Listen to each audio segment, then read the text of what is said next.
Buenos días, buenas tardes, donde se encuentren. Les agradecemos mucho que se hayan conectado a este webinar sobre trade, sobre comercio. Y brevemente, bueno, pues les presento a los participantes.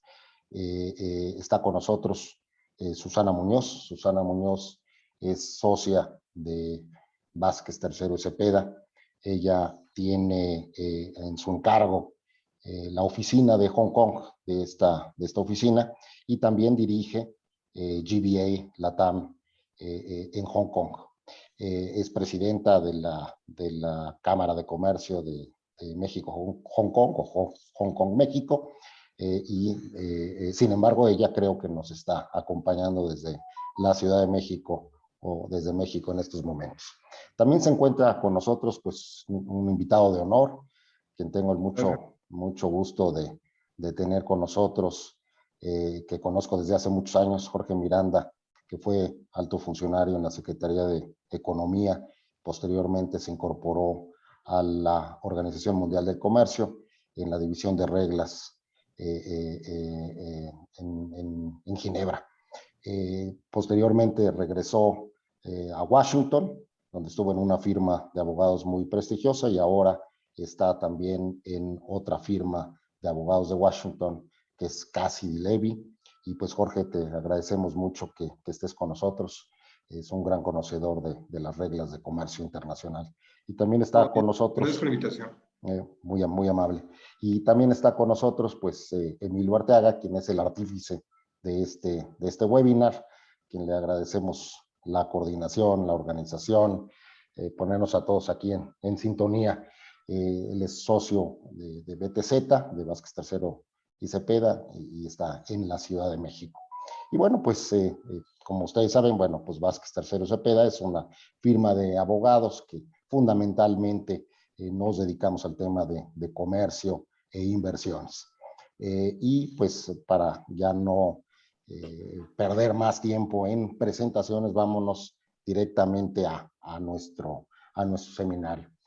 Como ustedes saben, pues son tiempos muy difíciles, no nada más por el COVID, sino son tiempos difíciles por los abruptos cambios políticos que ha habido tanto en Estados Unidos como en México y en otras latitudes, ¿no?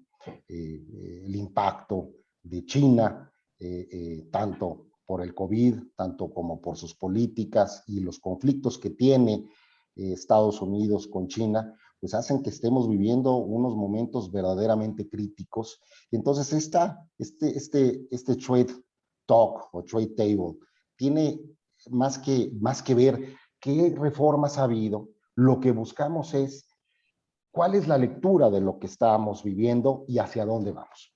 Entonces, pues nos gustaría platicar brevemente sobre este entorno de la economía internacional y la economía mexicana dentro de esta economía internacional, y pues comenzaríamos por escuchar los puntos de vista de Susana. Primero las damas.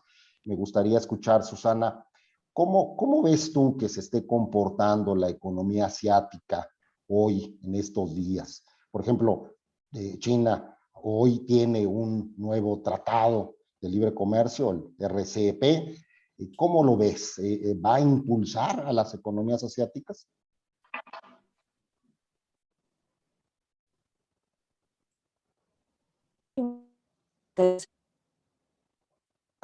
No sé si estamos escuchando a Susana. Creo que estábamos teniendo problemas técnicos. A lo mejor, Susana, quitar tu video, perdón, a nuestra audiencia. O si gustan, yo lo quito también. No creo que sea necesario. Tuyo, Adrián. Ahí está Susana. Sí. Susana, volvemos entonces contigo, si nos estás escuchando.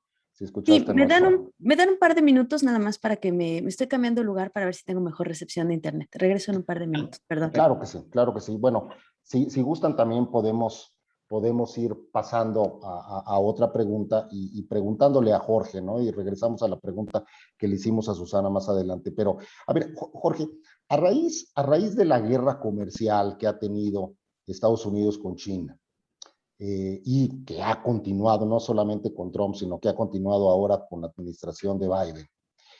Hay ahora escasez en ciertos insumos y los Estados Unidos están impulsando políticas estratégicas sobre cadenas de valor, las llamadas supply chain. ¿Crees que estamos viendo ya medidas concretas vinculadas a esta política o qué es lo que vamos a ver en los meses por venir? Mira, Adrián, a reserva de lo que comente Susana, la preocupación que yo tengo es muy específica y es que, por un lado, el gobierno mexicano está esperanzado con que la exportación a Estados Unidos es lo que pues, va a ser el motor de la manufactura, ¿no?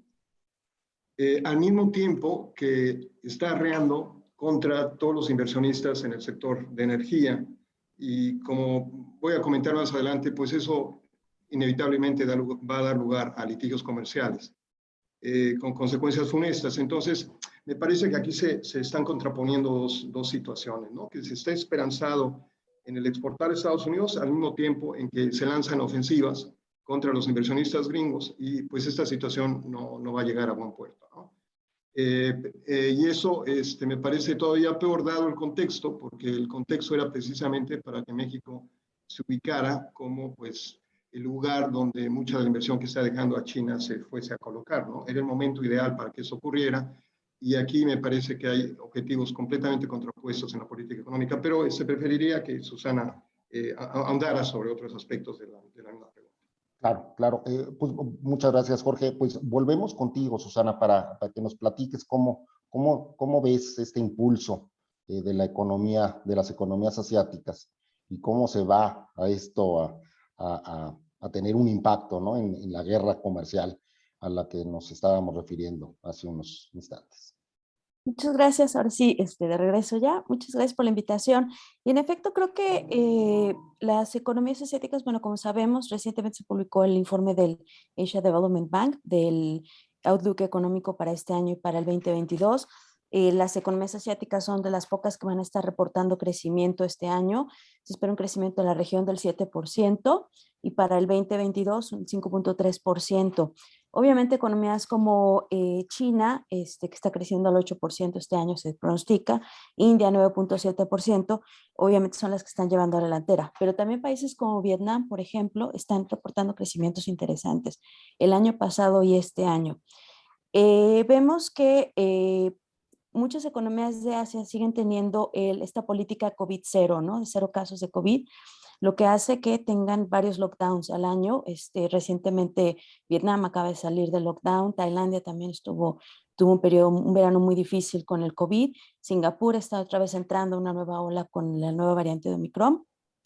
Y esto obviamente afecta pues la producción y afecta el suministro, ¿no? Para todas estas cadenas de valor que suceden en el sureste de Asia y en Asia.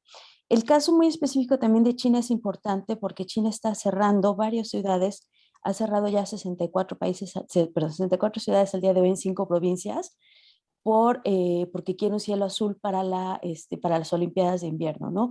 En el norte de China, alrededor de Beijing, hay 5 provincias que están en cierres industriales para evitar precisamente la contaminación y permitir que el cielo esté azul para las Olimpiadas. Y en el sur, pues están reportando ya casos de Omicron, y en las ciudades importantes productoras, ¿no? Como Dongguan, como Guangzhou y como Shenzhen, ¿no?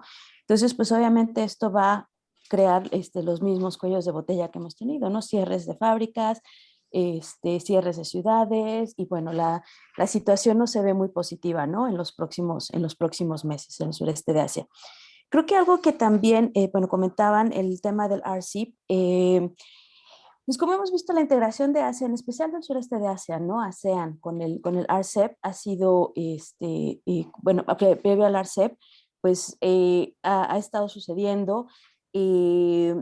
Esta integración económica pues se deriva de este acuerdo de comercio de ASEAN del 2015 y pues China con su firma de su acuerdo de libre comercio con ASEAN, Hong Kong también que tiene acuerdo de libre comercio con ASEAN, pues obviamente han seguido permitiendo esta integración, ¿no? El RCEP pues lo que va a hacer es que va a detonar esta integración comercial. vamos a tener, el ARCE permite que empresarios de diferentes países inviertan en estas economías, contrato preferencial, en muy buenas condiciones, a diferencia de otras economías que no son parte de este acuerdo. Y pues bueno, estamos viendo que China, los empresarios que tienen su manufactura en China, están intentando esta estrategia de China más uno, y en donde México debería ser un jugador importante, ¿no? Tener tu manufactura en China y tener algo de tu producción en México. Sin embargo, por esta integración económica regional, pues los empresarios que tienen su manufactura en China están buscando China más uno en el sureste de Asia, en Vietnam, en Myanmar, en Malasia, en Tailandia, ¿no? Donde obviamente pues las condiciones para la inversión y para el comercio pues son más favorables. Coincido con lo que comentaba hace unos minutos Jorge. En efecto, deberíamos estar jugando un papel central en este conflicto entre China y Estados Unidos. Sin embargo, estamos dando un mensaje muy interesante, ¿no? Por un lado, estamos diciendo que queremos inversión china. Por otro lado, estamos tratando de atraer a Estados Unidos. Por otro lado, estamos creando conflictos con Estados Unidos y también estamos creando conflictos con China, ¿no? Entonces, estamos en no sé si llamarlo en una situación, en un contexto, más bien estamos dando mensajes conflictivos y creo que eso va a afectar obviamente la inversión que recibamos en los próximos años y la forma en la que nos integremos a otras economías. Sí, sí, gracias, Susana. Vamos a regresar a estos puntos que estás tú ahorita comentando. A mí me gustaría hacer un paréntesis y hacerle una pregunta a Emilio, a Jorge, ¿no? Las exportaciones ahorita de México a Estados Unidos pues han estado repuntando en lo que se ha llamado post-lockdown, ¿no? Y tú hablaste de los lockdowns en Asia, ¿no? Hoy continúan las exportaciones mexicanas siendo pues el principal motor de la economía mexicana. ¿Hicimos algo nuevo, Emilio, Jorge? ¿Hicimos algo muy novedoso o es provocado por la guerra comercial China-Estados Unidos? ¿Y pues, qué, lo vemos esto como un riesgo? ¿Cuáles son sus impresiones? Claro, Adrián. Yo creo que esto es una tendencia que se venía dando, ¿no? De hecho, cuando empezó el COVID, y los estudios que se empezaron a hacer en la OMC y en el UNCTAD, pues se observó que parte de la diversificación de las importaciones en Estados Unidos por las medidas de la guerra comercial, pues principalmente la diversificación comenzó o parte es de México, Taiwán, Corea, o sea, se buscaron otras fuentes. Entonces, este hecho de que se siga repuntando las exportaciones, pues es simplemente el hecho de que pues está reactivando la economía y están estas medidas contra China que ayudaron a diversificar los suministros y, y esto ha colocado a México como el primer socio comercial de Estados Unidos, pero no es un gran salto en términos reales. Y creo aquí, pues los puntos que destacaba Susana y que destaca Jorge de estos conflictos, pues se habla pues de que México quiere atraer inversión. Se habló de que venía una empresa asiática, creo que China, en términos de microchips, pero esto al mismo tiempo, pues también es un conflictivo. Si precisamente el tema es un conflicto con China, traer empresas asiáticas de microchips en México, pues no va muy de la mano con esta política pública de cadenas de suministro confiables que está buscando la administración Biden. Entonces, y ahora con medidas en el litio que se quieren hacer, pues eso también afecta el tema de las baterías avanzadas, que también es parte de estas cadenas de suministros claves de la política Biden. Entonces, pues creo que, o sea, estos temas hay muchos conflictos y no hay como una línea clara de qué está haciendo México para atraer inversiones, más allá de una plataforma que se acaba de anunciar que se llama Invest in Mexico. Pero más allá de eso, yo no he escuchado una política de inversión, un programa para atraer inversiones de este tipo de sectores que se ha mencionado en el grupo de alto nivel entre México y Estados Unidos. Jorge, ¿algún comentario? Adrián, mira, lo que dijo Emilio me parece ciertísimo. Yo lo único que añadiría es que creo que a todo el mundo ya le cayó el 20 de que el distanciamiento, por llamarle de alguna suerte, entre China y Estados Unidos es algo que ya se hizo estructural, ¿no? Mucha gente pensaba que una vez que entrara el gobierno demócrata eso iba a cambiar las cosas y lo cierto es que no ha sido así.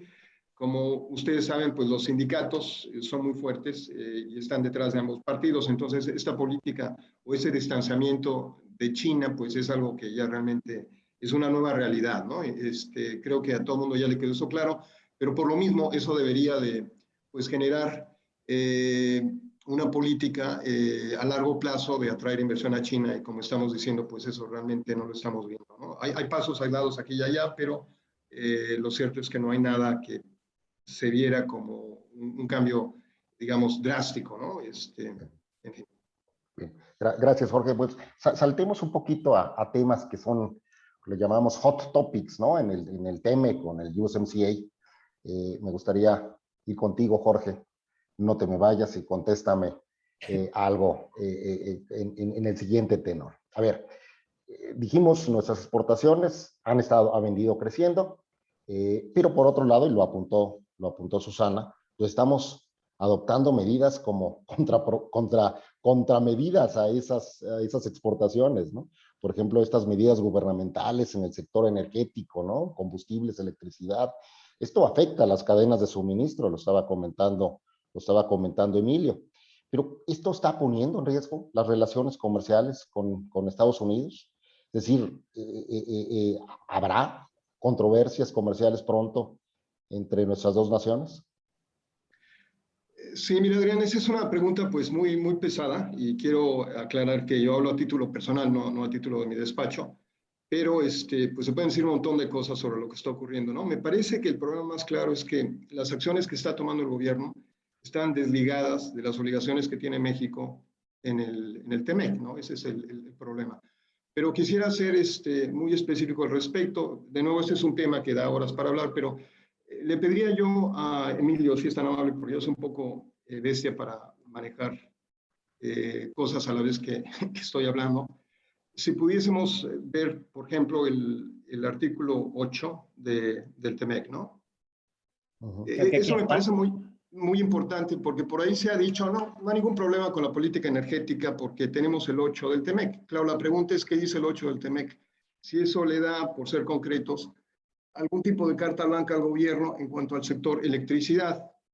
Y lo que vemos que dice el 8 es simple y sencillamente, si ustedes quieren ver el párrafo 2b, lo que dice es que le corresponde al gobierno de México la propiedad directa, inalienable e imprescriptible de los hidrocarburos en el subsuelo del territorio nacional. La pregunta es, ¿qué tiene que ver esto con el sector electricidad? Absolutamente nada, ¿no? Entonces, lo cierto es que si alguien piensa que por el 8 ya estamos fuera del problema, esa posición es completamente errónea. Pero la pregunta sería, desde luego, bueno, ¿qué otra información nos puedes compartir al respecto? Y sobre esto yo quisiera remitirme al NAFTA o al Telecán, porque esto también es bien interesante. Por ahí se dice que todo esto de la inversión privada en el sector electricidad data de las reformas que se dieron en el 2014, pero esto igualmente es completamente erróneo. El autoabastecimiento, que es el que se instala en plantas eléctricas para surtirse uno mismo de electricidad, eso es algo que data, Adrián, de 1975. Es decir, para poner las cosas en perspectiva, la industria eléctrica, que era privada, se nacionalizó en el 1960 y 15 años después, en ese momento empezó ya a existir la figura de autoabastecimiento. Es decir, autoabastecimiento tiene funcionando en México pues casi 50 años, ¿no? No es algo que vino de las llamadas reformas neoliberales, es algo que ha estado ahí desde los gobiernos de Echeverría y compañía. Lo que pasa es que la figura creció a partir de una reforma en 94, donde se metió la posibilidad de formar sociedades, y luego ya en el 2014 hubo un cambio todavía más fuerte. Pero a lo que voy es que, como la figura de autoabastecimiento y productor independiente de energía son anteriores al NAFTA, obviamente estaban cubiertas en el NAFTA, ¿no? Entonces yo le pedí a Emilio que se vaya donde dice reservas. Ese es el artículo 6 del NAFTA. Entonces, si nos vamos a la parte de hasta abajo, por favor, Emilio. Dice, perdón, donde empieza el primer párrafo, ¿no? No, si te bajas. Perdón. ¿No? Si vamos, estas son las reservas, ¿no? El artículo 1. El artículo 1 lo que dice es que el Estado mexicano se reserva para sí mismo ciertas actividades y luego se enlistan estas actividades. Entonces, si ustedes ven, el párrafo C habla de que se reserva la provisión de electricidad como un servicio público en México, incluyendo la generación, la transmisión, transformación, bla, bla, bla, exceptuando lo que se dispone en el párrafo 5. Entonces le pediría yo a Emilio, por favor, si nos podemos ir al párrafo 5. Y el párrafo 5 lo que dice es que queda exentuado de esta, digamos, reserva para el gobierno, la producción para uso propio, que es el autoabasto, la cogeneración, que es producción para uso propio, también en autoabasto, y la producción independiente. Es decir, desde antes del Telecán existían estas figuras y obviamente el Telecán no las cegó, sino que las adoptó. Es decir, si hubiese habido acciones en contra de los inversionistas en estas figuras, hubiese habido paneles bajo el NAFTA. No hay absolutamente ninguna duda de esto, ¿no? Entonces, ¿cuáles serían mis conclusiones? Uno, el 8 del TEMEC no da carta blanca porque se refiere a la propiedad de hidrocarburos, no se refiere para nada a electricidad. Y luego si vemos lo que decía el antecedente del TEMEC, que era el Telecán, ya había una reserva que le daba al Estado una exclusividad sobre la transmisión y generación de energía, pero dentro de la reserva hay una excepción, y la excepción, como ustedes están viendo, se refería precisamente al autoabasto y a la producción independiente. Entonces es claro que eso ha estado, la electricidad, la generación por parte de privados, ha estado metida tanto en el Telecán como en el TEMEC, y eso es una realidad que es ineludible. Luego si vemos el 14 que tiene del TEMEC, que trata sobre inversión, el 14 inclusive habla de solución de diferencias para aquellos que tienen contratos, y es el caso de los proveedores independientes de energía, bueno, lo que se llamaba así. El tema, para llegar a una conclusión rápida, Adrián, es que no veo la forma en que no pueda ser objeto México de arbitrajes, sobre todo porque si ustedes ven la iniciativa, la iniciativa plantea que el sector privado, la generación privada, se reduzca del 62% al 46%, ¿no? O sea, un 20%. Ahora, la pregunta a ojo de buen cubero sería, Adrián, ¿de qué estamos hablando más o menos en cifras? Bueno, el Consejo Coordinador Empresarial calcula que hay inversión privada en generación por algo así de 40,000 millones de dólares. Yo no sé de esos 40,000 millones de dólares lo que sea extranjero y lo que sea nacional, y dentro de lo que sea extranjero, lo que sea gringo, ¿no? Que es lo que cabría al amparo de un litigio. Pero vamos a hacer un ejercicio muy rápido. Supón tú que la mitad de los 40,000 millones de dólares, 20,000 millones de dólares, vienen de inversionistas gringos. Bueno, si estás bajándole la participación de mercado un 20%, eso quiere decir que ya tienes ahí, o sea, el bajar de la participación de mercado implica que estas plantas las tienes que cerrar, ¿no? Porque para que CFE tenga una percepción mayor de mercado, pues obviamente habría que haber una disminución, tendría que haber una disminución en la generación privada del 20%. Entonces, si la inversión gringa fuese en el sector de generación de energía, fuese de 20,000 millones de dólares, estaríamos hablando de que 4,000 millones de dólares perecerían entre las patas de los caballos, ¿no? Entonces, a lo que voy es que ya de entrada estás hablando de algo que posiblemente se acerque en monto de compensación a 4,000 millones de dólares. La pregunta es, ¿el gobierno de México ha pagado cifras semejantes en el pasado? La respuesta es no, pero sí que ha pagado. Si tú te vas a los arbitrajes que hubo, digamos, el arbitraje de ADM hace mucho tiempo, ahí México tuvo que pagar 77 millones de dólares. En el caso de Cargill pagó como 33 millones de dólares. O sea, el gobierno de México ya ha estado expuesto a este tipo de penalizaciones en el pasado, pero se trataba de montos muy pequeños, ¿no? Estamos hablando aquí en total de 110 millones de dólares. Acá, de entrada, estamos hablando, Adrián, de lo que pudiese ser fácilmente 4,000 millones de dólares. Y eso es sin contar la afectación que hubiese en la rentabilidad de los que siguen pudiendo generar energía, no más que no en los términos en los cuales se dio la inversión. Porque si alguien puede seguir en el mercado, le va a tener que vender a CFE, pero ya no sería digamos, en los términos en que se dio la inversión, no con el precio y no con el volumen de venta. Eso también tendría que entrar como parte de las indemnizaciones. Entonces, en conclusión, yo la situación, pues, muy mal, porque esto es inevitable. Sería absurdo que alguien afectado, teniendo derechos bajo el TEMEC, dijera, ay, yo no me voy a meter un caso, ¿no? Eso. Ahora, ¿por qué la gente no ha metido los casos? Porque por la reglamentación tú no puedes meter un litigio en el tema de inversión sino hasta que has sufrido un daño, ¿no? Entonces, aquí hay inclusive una regla, la hubo bajo el Telecán, de que no puedes meter un caso sino 6 meses después de que se dio el evento que genera el daño. Entonces, si la reforma se aprobara en abril, el tema es que pues para octubre tendrías la presentación de casos, ¿no? Eso es algo que va a venir, es inevitable. Otra cosa es que la gente no lo quiera ver, ¿no? Porque no conoce las reglas. Pero es inevitable y los montos de los que estamos hablando mucho, me temo, son gigantescos. Oye, Jorge, pues qué interesante, ¿no? Pero a ver, déjame, yo te la volteo, ¿no? Porque pues Estados Unidos, a ver, para provocar un poquito, ¿no? La discusión. Estados Unidos tampoco canta mal las rancheras, ¿no? Y ya hemos sabido, por ejemplo, de casos en donde México, incluso Canadá también, pues ya presentaron consultas para una controversia bajo el TEMEC, justamente en la interpretación de las reglas de origen de industria automotriz, ¿no?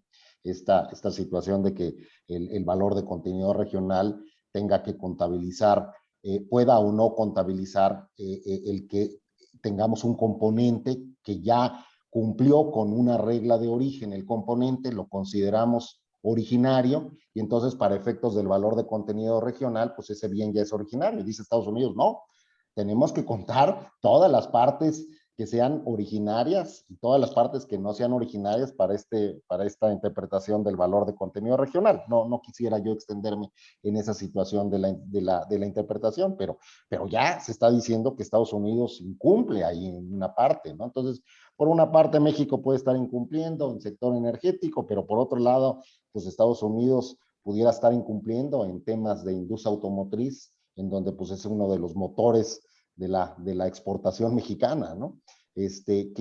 ¿Cómo lo ves a la luz de lo que tú estabas hablando? Mira, Adrián, mi posición es que al final del día los litigios son normales porque pues también es normal que los países por X razones tengan que adoptar políticas públicas que no, digamos, se apegan a sus compromisos, ¿no? Entonces, yo creo que el hecho de que haya litigios no es sorprendente. Me parece lamentable que no se perciba el riesgo de los litigios, ¿no? Esa es otra cosa. Entonces, creo que hay un problema. Pero mira, para complementar lo que decías, si vemos al tema del incentivo, si me permites pasar, porque creo que es otro ejemplo. Bueno, el incentivo a la compra de automóviles. Mira, eso es algo bien interesante. Ese tipo de incentivos a la compra de automóviles se han estado dando en China desde hace 20 años. Pero nadie levantó un dedo, ¿no? Entonces, esto me parece que es un buen ejemplo de cómo un tratado comercial puede tener reglas, pero si esas reglas no se accionan, al final, pues no sirve de nada que estén ahí, y peor aún, se suscita un efecto proliferación, ¿no? Porque, de nuevo, esa política de dar créditos a la compra de automóviles, siempre y cuando esos automóviles tuviesen acumuladores fabricados en China, eso es algo que China practica desde hace 20 años. Y el tema es que pues ahora los gringos ya se hartaron de estar recurriendo al litigio en la OMC sin obtener resultados concretos muchas veces. Y eso también habla de los problemas que hay en el marco multilateral, pero en fin, sin entrar a eso, el tema es que pues Estados Unidos lo que resolvió es, si yo no los puedo vencer, pues me les uno, ¿no? Entonces adoptaron el mismo esquema. Muy rápidamente, Adrián, ¿eso es un subsidio? Sí, hay jurisprudencia en la OMC de que si tú das un subsidio al consumidor, eso es un subsidio al productor. Pero la pregunta es, ¿cómo lo puedes atacar? Mira, aquí hay una situación muy sui generis, que es que tienes la misma industria fabricando en México y exportando a Estados Unidos y exportando a México, ¿no? Porque se trata de las automotrices. Entonces, el tema es que ahí obviamente pues, no puedes montar un caso de derechos compensatorios, digamos, pensando que le metieras un caso a los coches gringos que o por plantearlo, mira, quizás el ejemplo más claro sería, hay reglas en la OMC que te permiten meter casos cuando estás desplazando las importaciones, ¿no? Que creo que sería la situación concreta, porque ¿qué temerías? Bueno, si en Estados Unidos le están dando un crédito fiscal a aquellos que compran coches gringos que lleven acumuladores, bueno, hechos en Estados Unidos, o baterías hechas en Estados Unidos, el tema es que eso va a incentivar la compra por parte de, bueno, de producto hecho en Estados Unidos, ¿no? Y eso iría en contraposición a las exportaciones de México. Entonces, obviamente, estarías hablando de un efecto de desplazamiento. Por cierto, este efecto de desplazamiento, pues es idéntico al efecto de desplazamiento que está causando el gobierno a darle subsidios a Pemex para que fabrique más gasolina. Es exactamente lo mismo. O sea que, como tú dices, pues entre bomberos no se pisan la manguera, pero es lo que está ocurriendo, ¿no? Entonces, hay un desplazamiento ya de las exportaciones gringas de gasolina a México, tal como habría, quizás en el futuro, un efecto de desplazamiento de las exportaciones mexicanas de automóviles. Ahora, ¿se puede lanzar un caso? Sí, México lo podría lanzar, eso está en las reglas. Estamos hablando del acuerdo sobre subsidios. El artículo 6.3 habla sobre desplazamiento de exportaciones en virtud de subsidios que da el Estado, el país donde se importa el producto. Pero montar un caso sería muy complicado, simple y sencillamente, Adrián, porque tendrías que tener la colaboración de las empresas. ¿Por qué? Porque cuando tú haces estos casos, a mí me ha tocado trabajar en varios de ellos, tienes que tener información súper detallada, por ejemplo, a nivel de los precios de los productos. Entonces, aquí tendrías una situación muy rara en la cual el país afectado estaría montando un caso y yo no sé si tuviesen la colaboración al 100% de las empresas, porque las empresas, Ford o General Motors o quien sea, tendrían que estar dando la información para montar el caso, ¿no? De cómo el subsidio ha afectado los precios, en fin. Entonces, sí, obviamente se puede montar un caso, pero en la práctica me parece que va a ser muy complicado realizarlo, ¿no? Por esto de que sería un poco a contrapelo de la propia posición de las empresas gringas, que pues la verdad de las cosas están viendo favorecidas por el esquema, ¿no? Entonces, sería una situación bien, bien curiosa. Pero en fin, creo que es todo lo que tengo que decir sobre eso. Creo que Emilio quería. Sí. Vemos también que Canadá emitió una carta muy fuerte, creo que fue la semana pasada o hace 2, sobre precisamente este tema de los créditos fiscales. Y creo que también Canadá ya empezó, quizás inclusive como represalia, no estoy muy seguro, a diseñar también un sistema similar. Pero suponiendo que Canadá sí le interese atacar este tema de la industria automotriz eléctrica, ¿tú cómo ves probable que México como gobierno también se sume a esa controversia? ¿O México está, por así decirlo, midiéndole el agua a los tamales, porque sabe si mete un caso, pues le pueden venir varios? ¿Cuál es tu lectura de la situación de Canadá y las posibles acciones de México? No, mira, Emilio, como decíamos, hay bases para el caso, sí, pero digamos, siendo más detallados, obviamente no pueden meter un caso sino hasta que la legislación sea adoptada, ¿no? Lo cual todavía no ha ocurrido. Y luego el segundo tema es que también tienes que tener los efectos. Lo cierto es que la disposición de la que estaba hablando, el artículo 6.3 del Acuerdo sobre Subvenciones de la OMC, contiene la figura de amenaza de perjuicio grave, que en concreto quiere decir amenaza de desplazamiento de importaciones. Entonces, México podría meter un caso, teóricamente, una vez que se haya aprobado la legislación, con base en recurrir a la figura de amenaza de desplazamiento de exportaciones, ¿no? A Estados Unidos. Entonces, sí lo puede montar. Mi problema, Emilio, es más bien que veo complicado que las empresas automotrices quieran cooperar en esto, porque al final del día, obviamente, para argumentar, aunque sea simulado el desplazamiento, pues tienes que tener datos, ¿no? Y hablar de todo esto sin tener la participación de las empresas va a ser muy complicado. Y yo no veo cómo Ford, si se está beneficiando del incentivo fiscal porque vendería más coches allá, quisiera colaborar ayudándole a México a montar un caso que iría en contra de eso, ¿no? Entonces, decía en resumen, sí, esto se puede dar, para eso están las reglas, pero dada la peculiaridad de que hay comercio intraindustria, me parece muy complicado que esto se pueda llevar a cabo. Quizá no es imposible, pero sí complicado. Adrián, y a mí nada más me gustaría complementar aquí sobre el tema, porque estamos hablando de la industria de los automóviles electrónicos, el tema de las baterías avanzadas, ¿no? Creo que este es un tema muy importante, porque es el insumo quizás más importante del carro, ¿no? Entiendo que las reglas del TEMEC, las reglas de origen, no se había llegado a una muy buena definición sobre lo que constituye una batería avanzada para efectos de preferencia arancelarias del TEMEX, ¿no?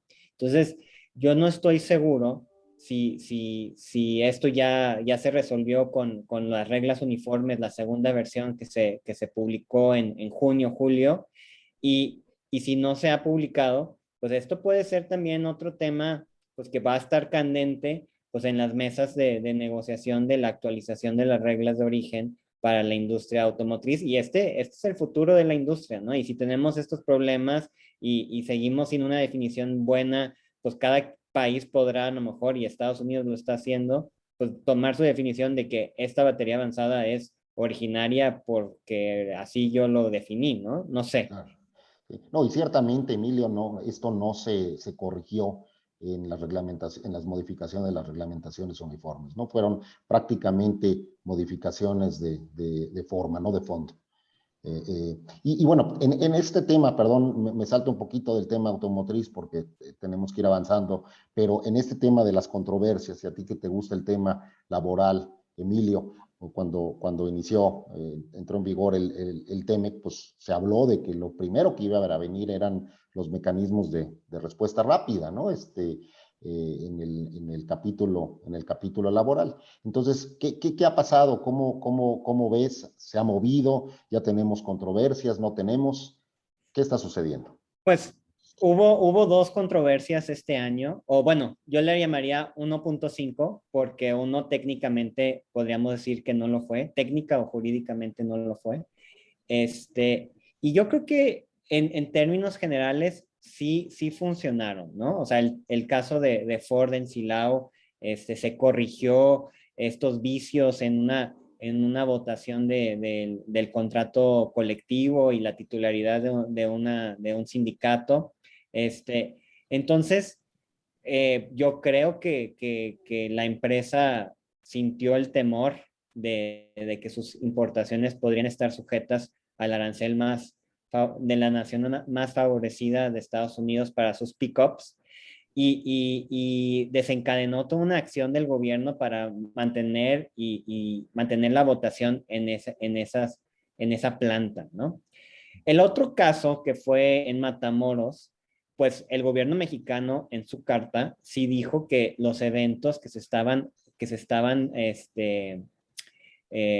alegando esta denegación de derechos laborales en materia colectiva, pues, pues ocurrieron antes de la entrada en vigor del TEMEC.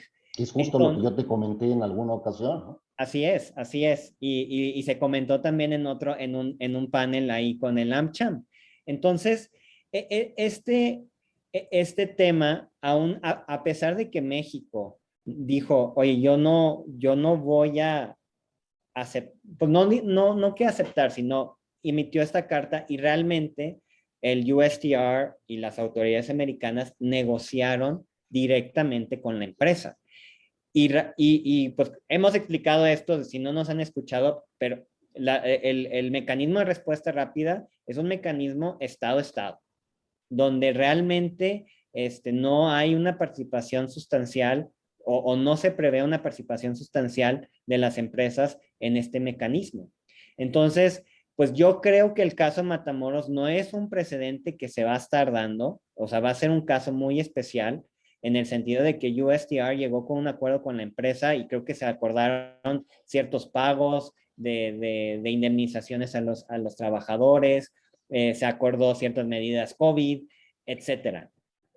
Entonces, yo creo que la experiencia ha sido muy positiva para la administración de Caterina Tai del USTR y yo creo que vamos a seguir viendo nuevos casos, ¿no?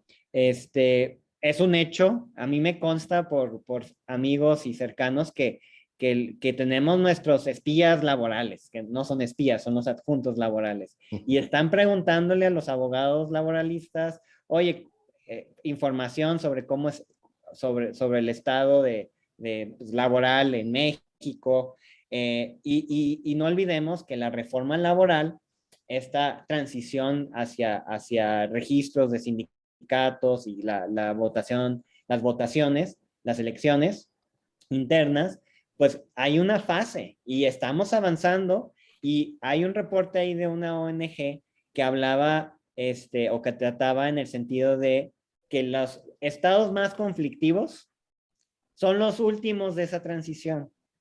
Entonces, posiblemente, o sea, se entiende que tiene que haber un proceso para implementar la reforma laboral, pero yo creo que cuando ya empecemos a llegar a esos estados, ¿no? Los más conflictivos, es cuando más vamos a estar viendo estos casos. Entiendo que los casos, estamos en la segunda etapa, y entiendo que el siguiente año ya es la tercera y última etapa. No vaya a ser que después haya otra prórroga para estos estados, para que puedan implementar sus autoridades. Pues tenemos ya una nueva justicia laboral, y simplemente, pues, recordar que hoy en día, pues, no se puede hablar del derecho laboral sin tomar en cuenta el comercio internacional, precisamente para la industria manufacturera, ¿no? Automotriz, aeroespacial, inclusive electrónicos, entre otros sectores que pueden estar sujetos a este mecanismo, y obviamente todos los demás sectores están sujetos también a las reglas generales del capítulo laboral, y de hecho vimos hace poco, hace un par de meses, un tema del tomate. Se prohibió la importación de tomates mexicanos de cierta empresa o dos empresas por temas de child labor, ¿no? O sea, forced child labor. Entonces, y este tema precisamente de mercancías, producto de trabajo forzoso, fue un tema que recientemente acaba de discutir la ministra, la subsecretaria Luz de la Mora y el USTR, pues para tomar acciones conjuntas sobre mercancías producto de trabajo forzoso, que bueno, se habla de China, ¿no? Por ejemplo. Pero México, Adrián, esto lo hemos comentado, no tiene una legislación o reglas en materia de comercio exterior que dé facultades a la Secretaría de Economía para prohibir importaciones producto de trabajo forzoso, no obstante que el TEMEC te lo exige como una obligación. Entonces, se hizo toda una reforma cuando se estaba adaptando la legislación interna del TEMEC. No se incluyó este tema de la ley de comercio exterior o la ley aduanera, las dos, ¿no? Yo diría. Entonces, pues seguimos ahí esperando qué va a pasar, y no vaya a ser que hagamos enojar a nuestro vecino de que no estemos tomando estas políticas pro laboral que además fortalece nuestra región, ¿no? Entonces, yo me quedo con eso de los pendientes en temas de labor and trade, y lo que veo, ¿no? Vienen casos, ¿no? Seguramente Claro. vienen. Claro, ¿no? Muy interesante lo que comentas, Emilio, y esto, pues yo creo que nos lleva a la necesidad de que ya nuestra ley de comercio exterior es muy vieja, ¿no? Y que no está atendiendo a la coyuntura actual y a los compromisos internacionales. Ciertamente se merece una reforma. Vámonos a saltar al último tópico, que es el de los tratados de libre comercio. ¿Cuál es el futuro de los potenciales tratados de libre comercio de México, ¿no? Como se sabe, bueno, pues México es miembro del TIPAT o CPTPP, los Estados Unidos no lo son, México y en el marco del TEMEC, pues existe una cláusula en donde se nos prohíbe sin tener el punto de vista favorable de los otros miembros, a celebrar un tratado de libre comercio con economías de no mercado. Y de repente pues vimos una solicitud de adhesión de China, una solicitud formal de adhesión de China al TIPAT. Susana, vamos contigo, ¿no? Implica un tema de China. ¿Cuáles son tus reacciones sobre esta solicitud? Y también a la luz de que Taiwán una semana después también solicitó su formal adhesión. Sí, pues este tema de la adhesión al TPAT es un tema que ha manejado China desde hace por lo menos 3 años, ¿no? Ya había desde hace 3 años white papers de think tanks chinos sugiriendo que China se integrara al TPAT. Taiwán también tenía desde que hacía mucho lobbying ya con Japón, por ejemplo, para que apoyara una candidatura al TPAT. Es claro el interés, yo creo que bueno, sabemos que China no ha cumplido con muchos temas que tenía que cumplir con su protocolo de adhesión a la OMC, ¿no? No Entonces, se pues lo preguntemos eso a Jorge. entonces, pues no creo que realmente pudiera cumplir con todos los requisitos que se tienen para adherirse al TPAT. Sin embargo, bueno, estamos viendo que la postura de China a nivel global es muy diferente a la que era hace 20 años que se unió a la OMC, ¿no? O sea, ahora China es un actor clave en la economía y ahora China está tratando de pues, crear esos grupos, hacer crecer su región, crecer su influencia y por lo tanto, pues vamos a ver, yo creo, más solicitudes de este tipo de China, de seguir buscando acuerdos comerciales o seguir siendo parte de estas discusiones en comercio, en política comercial con otros países. Vemos obviamente en los últimos años China ha crecido su influencia en Latinoamérica, muchísimo más en África, el sureste de Asia ahora será el lugar donde China va a fabricar, gracias al RCEP, va a fabricar muchas cosas que ya no son costeables fabricar en China. Entonces, pues seguiremos viendo este tipo de iniciativas de China, aunque no se consoliden, irá buscando, ¿no? Ganar esa influencia a nivel mundial. En el caso de Taiwán, bueno, pues sabemos que en el tema de, por ejemplo, de tecnología, ¿no? Taiwán a final de cuentas es el líder en la producción de chips. Taiwán tiene que encontrar ese lugar donde va a seguir, pues bueno, va a seguir produciendo, donde va a seguir siendo parte, ¿no? De ese comercio internacional. Y creo que ahí a nosotros en México nos ponen una disyuntiva muy interesante, ¿no? Por un lado queremos atraer inversión en chips, entonces vamos y le decimos a Estados Unidos, queremos atraer inversión en chips, pero ¿cuáles vamos a producir? ¿Los de Qualcomm, los de TSMC o los de China? Y si entonces en un futuro Estados Unidos deciden usar chips chinos, ¿en dónde nos vamos a quedar nosotros? ¿Qué va a pasar con la inversión en tecnología que ya tenemos en México, de China? O sea, estamos ahí en esa disyuntiva. Lo mismo con el litio, ¿no? Con las baterías.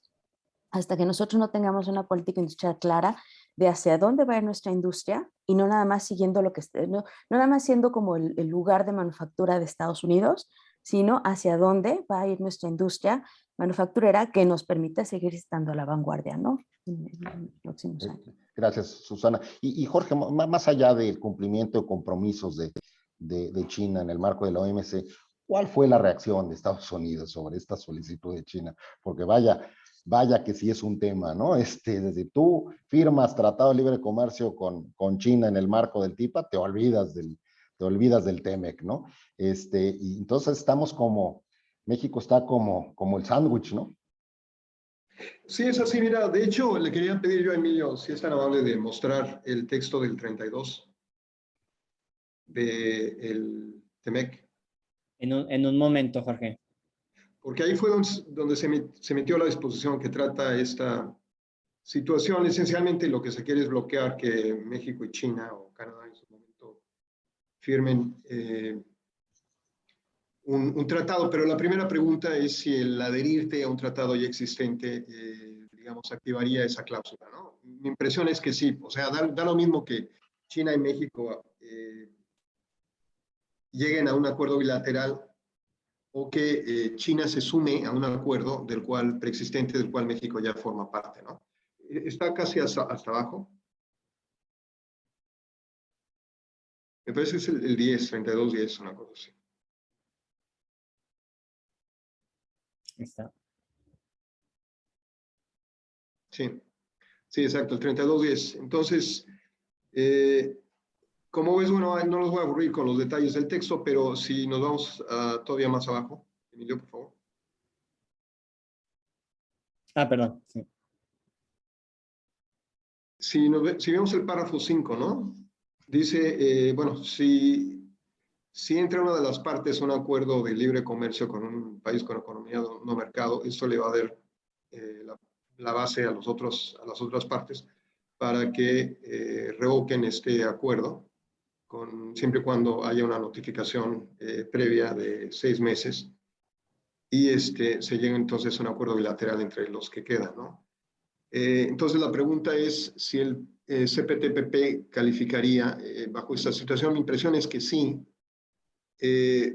Y como ven, no dice que hay una obligación de que el acuerdo se colapse, pero sí se le permite al país, en ese caso Estados Unidos, que entonces cancele el acuerdo con México. Yo francamente pienso que es muy difícil que el gobierno de Estados Unidos por sí solo piense en hacer esto, pero lo cierto es que pues no importa solo lo que piense el gobierno per se, sino lo que haya detrás, Adrián. Entonces, obviamente, como los sindicatos están muy fuertes, de darse esta situación, yo no tengo la menor duda de que los sindicatos, sobre todo la automotriz, van a estar haciendo todo lo en que se pueda, precisamente para que Estados Unidos tome acciones al amparo de esta disposición. De nuevo, no porque el gobierno en sí quiera hacerlo, sino por la presión de los sindicatos, que es muy fuerte, ¿no? Entonces, no veo cómo se pudiera evitar el tener una presión muy fuerte en ese sentido. Ahora, Adrián, para concluir, a mí se me ocurre que una situación intermedia sería el que se firmara un acuerdo solamente restringido a inversiones. Porque mira, no hay nada que preocupe más a los sindicatos en Estados Unidos o a productores en Estados Unidos que el pensar que de darse un acuerdo comercial entre México y China, los chinos empiecen a mandar producto que por reglas de origen, quizás laxas o no, pues esencialmente tal cual pasen a ser reexportados a Estados Unidos. Entonces, lo que nunca van a aceptar los productores gringos es que se dé esa situación en la cual China está, pues, básicamente exportando a Estados Unidos vía México, ¿no? Con una regla de origen muy laxa. Esto es lo que sería. Entonces, se me ocurre que quizás una situación intermedia donde tú pudieses captar inversión china, pero no exponerte a acusaciones de que en realidad lo que está ocurriendo es que estás sirviendo de punto de tránsito, sería llegar a China a formar un acuerdo con China, pero restringido al campo de las inversiones. Eso se podría dar, porque entonces en ese caso no tienes el problema de las acusaciones de que estás sirviendo de tapadera a los chinos, pero al mismo tiempo estás captando inversión china. Entonces me parece que eso sería una solución y mi impresión es que eso no activaría la cláusula está en el 3210, ¿no? Pues sería una situación intermedia. Ya existe una APRI, ¿no? Un BIT, ¿no? Entre China y México. Entonces, es un tanto viejo, ¿no? Outdated, el texto. Pero ¿por qué no se aprovecha? Ese es el tema, ¿no? Porque entonces si ya está, lo que habría que hacer es mejorarlo, ¿no? Porque en realidad lo que quieres es atraer inversión dadas las circunstancias. Claro, yo creo que China y Adriana aquí y Susana obviamente tienen mejor feeling que yo, pero pues si vimos el caso del tren que se canceló en un domingo en la noche en el diario oficial con inversión china, pues difícilmente los chinos sintieron esa seguridad en estos proyectos. Creo que ha habido un cambio. Hoy vemos más inversión china, sí ha aumentado. Entonces, yo creo que es un tema de tiempos, de políticas, de recepción y creo que por ahí vamos, ¿no? Pero no hay inversión china, no, los APRIs o los BITs, hay estudios ahí académicos, me tocó leerlos cuando estaba en la maestría, pues que dicen, no, los BITs no detonan la inversión. Lo que realmente detona la inversión o que ayuda a detonar la inversión es cuando ya tenemos un tratado de libre comercio. Y yo creo que, pues, si tuviéramos un tratado de libre comercio con China, pues podría haber más inversión, pero ¿a qué costo, no? Entonces, esa es mi lectura de China, ¿no? Y este artículo, digo, nada más como comentario y mi punto de vista, y aquí reconozco la nota que hizo una asociada, Carla, pues Estados Unidos puede en cualquier momento cancelar el TEMEC desde las negociaciones, o sea, no necesita esperarse a que México firme. Entonces, porque existe la Convención de Viena, y la Convención de Viena, pues permite a un país denunciar un tratado dentro de cierto término, y aquí, pues esto puede pasar si los sindicatos se ponen muy quisquillosos, pues podría haber una denuncia de Estados Unidos, no creo, pero durante unas negociaciones con China, por ejemplo, ¿no? No tiene que haber una firma. Sí, pero lo cierto, Emilio, es que la disposición les da un puente para hacer eso, ¿no? Una Claro, plataforma. claro. Porque como tú dices, de hecho lo pueden hacer en cualquier momento, no hay ninguna restricción, pero el caso es que existe esa disposición y de ahí se colgaría todo el mundo, ¿no? Entonces, Claro, creo que claro, ese es claro. el De acuerdo. Esto es muy interesante, ¿no? Porque ciertamente China ha mandado señales muy claras a México de que quiere un tratado de libre comercio con México, ¿no? Y el TIPAD, pues, es la oportunidad para ello, ¿no? Sin embargo, por otro lado, vemos una visita del presidente López Obrador en donde con Biden, pues, dice, bueno, pues vamos a hacer un bloque contra China, ¿no? Híjole, ¿en dónde, en dónde estamos, no? Son temas muy interesantes, ¿no? Adrián, pero lo cierto es que si hay condiciones propicias, yo no veo por qué la mayor inversión china no pudiese venir a través del APRI, ¿no? Porque el punto es, hay empresas privadas en China, obviamente, entonces el tema es que, y son fuertes y son numerosas, entonces esas sí que debían estar entrando ya en los términos del APRI, ¿no? Sí, Dada la porque conveniencia. el APRI Sí, le da esa seguridad jurídica, ¿no? sí, a lo mejor están viendo lo que pasa en electricidad y dicen, no, yo, ¿para qué quiero entrar? Porque quién sabe cómo me vaya. Pero lo cierto es que pues, la embestida del gobierno es contra energía, no es en el sector manufacturero. Entonces ahí yo creo que corren menos riesgos, ¿no? Sí, bien. Y ahí como comentario, digo, bien corto, casi, o según yo, no hay un caso de inversionista Estado de México del sector manufacturero, salvo posiblemente podríamos comentar el caso de Vento, ¿no? Que es un tema de reglas de origen, pero fuera de ese, no hay un caso puramente como maquiladora o algo así por el estilo de inversionista Estado, ¿no? Claro, pero además el caso de Vento, Emilio, se da en una producción en Estados Unidos, ¿no? Así es. Ni siquiera era una manufactura en México, ¿no? Bueno, ese Así es un tema interesante. Yo creo que Susana. yo creo que un buen caso de estudio, digo, hay quien ya lo hace, pero no caso de estudio, sino una buena referencia sería revisar el texto del RCEP, ¿no? Y compararlo con lo que propone el CPTPP, porque RCEP te puede dar como una línea de qué tan abierto está China a negociar un tipo de tratado tan de multilateral, ¿no? Sí, en efecto, RCEP permite, va a haber un acuerdo de inversión y va a haber reducción de tarifas y bla, bla, bla, pero sigue estando muy limitado el texto, ¿no? Sigue estando, por ejemplo, China está tomando un approach de lista positiva, pero eso no significa que una abogada de Singapur pueda ir a abrir un despacho en China, ¿no? O sea, sigue habiendo restricciones, no nada más a nivel nacional, sino a nivel local. Entonces, creo que eso nos podría dar como una línea de qué tan abierto está, qué tanto China está dispuesto a abrirse como economía a otras economías y de ahí pensar que si realmente el país está dispuesto a cumplir con unos estándares tan altos como los tiene el CPTPP, ¿no? Y que eso, Gracias. bueno, obviamente va a salir en las negociaciones, si es que se inician negociaciones con China, ¿no? Gracias, Susana. Bueno, pues para redondear estos temas de libre comercio, de acuerdos de libre comercio, ¿cómo van las negociaciones con Reino Unido? También, a ver, por ahí también Corea, recuerden que también Corea solicitó su adhesión al TPAT, ¿no? Pero, perdón, no ha solicitado su adhesión al TPAT, sin embargo, sí con la Alianza del Pacífico, ¿no? Quiere negociar con la Alianza del Pacífico. ¿Cómo van estas situaciones, Emilio? Pues mira, para redondear, porque creo que ya estamos sobre la hora, pues el Reino Unido básicamente sigue, creo, en la primera ronda, que creo que se concluyó ahí en noviembre, octubre, con los miembros del TIPAT.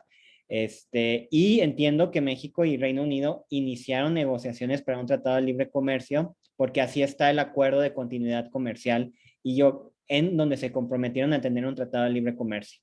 Yo creo que este es el plan B del Reino Unido en caso de que el TPAT no sea un éxito para tener un tratado con México. El caso de Corea es muy interesante porque han también, como China, quizás 3 años pensando o no pensando y estar en el TPAT y todavía lo siguen sin presentar.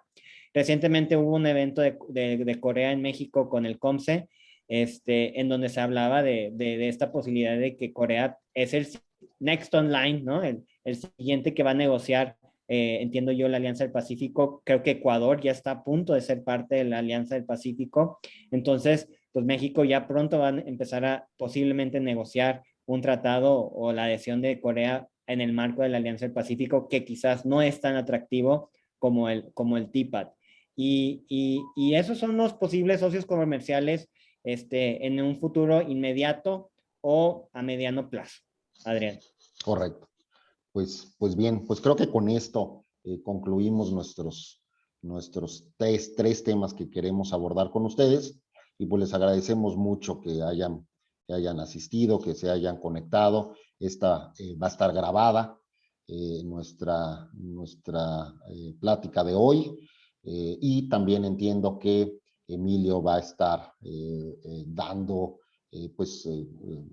pues como ventanas sobre cada uno de estos temas posteriormente, para que ustedes los puedan tener disponibles si quieren escuchar sobre algún tema en específico, ¿no? De esta plática. Pues sin más, yo les agradezco mucho. Creo que no teníamos planteado preguntas, ¿verdad, Emilio? ¿O sí? Pues hay una pregunta, pero creo que se escapó un poquito de nuestro tema de trade. Ajá.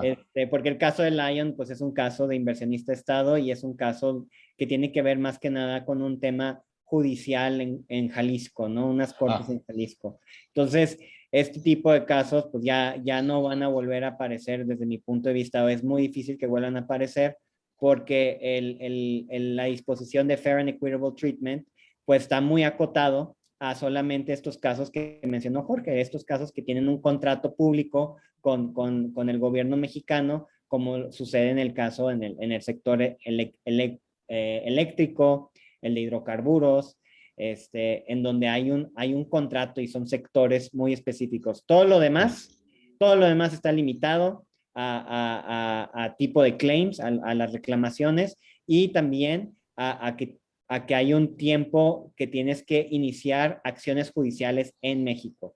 Y pues el Fair Equitable Treatment será, creo que únicamente si el gobierno de Estados Unidos va a querer llevar ese caso a una controversia Estado-Estado. Entonces está muy limitado y lo siento, creo que no hay muchas lecciones más allá de las generalidades de hoy en día del TEMEC. Y fue un caso de denegación de justicia, ¿no? El caso de Lion, ¿no? Por no decir otras palabras, ¿no? Bueno, pues les agradecemos mucho, Susana, Jorge, muy amables por estar con nosotros, Emilio, por tu idea y llevarla a cabo. Pues les agradecemos mucho, les deseamos que tengan unas felices fiestas y que el 2022 sea un gran año, libres de COVID. Muchas gracias. Muchas gracias a todos. Hasta luego. Hasta luego. Muchas gracias, buen día. Gracias. Muchas gracias, Jorge. Hasta luego. Gracias. Saludos. Salud.